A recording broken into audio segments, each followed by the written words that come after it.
Përgojimi është arma e të pafuqishmëve. Fjala gibet i referohet përgojimit ose të folurit keq për dikë në mungesë të tij.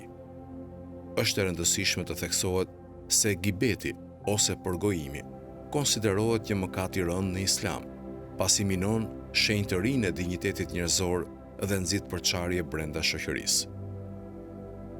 Mësimet kuranore theksojnë rëndësinë e ruajtjes së gjuhës dhe të qëndruarit larg përgojimit. Allahu në surën Huxhurat, ajeti 12, thot: O ju që keni besuar, largohuni prej dyshimeve të shumta, me që disa dyshime janë mëkat. Mos vallë, dëshiron dokush prej jush të haj mishin e vëllait të vet të vdekur, e juve kjo u është e neveritshme, dhe kini frikë Allahun.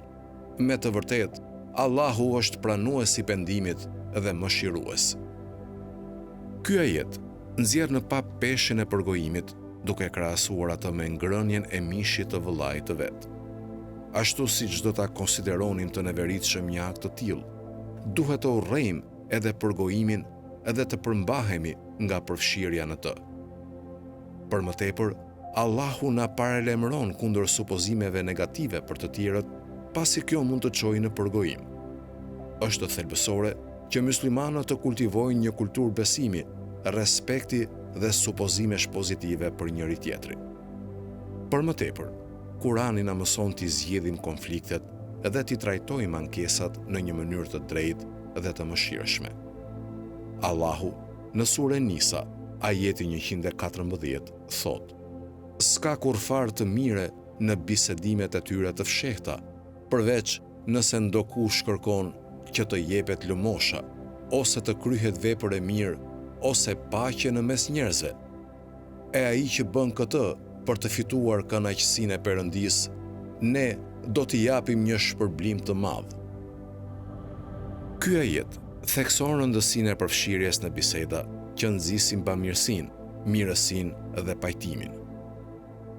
Në vend që të përdorin përgojimin, myslimanët inkurajohen të kërkojnë në mënyrë aktive për t'i zgjidhur konfliktet dhe për ta nxitur unitetin mes njerëzve.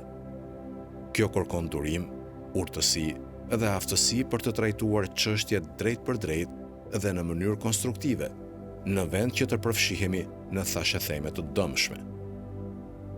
Imam Aliu, i njohur për diturinë dhe urtësinë e tij të thellë, na kujton përmes kësaj thënie se përgojimi është një mjet i përdorur nga ata që nuk kanë forcën dhe aftësinë për t'i adresuar ankesat e tyre në mënyrë efektive.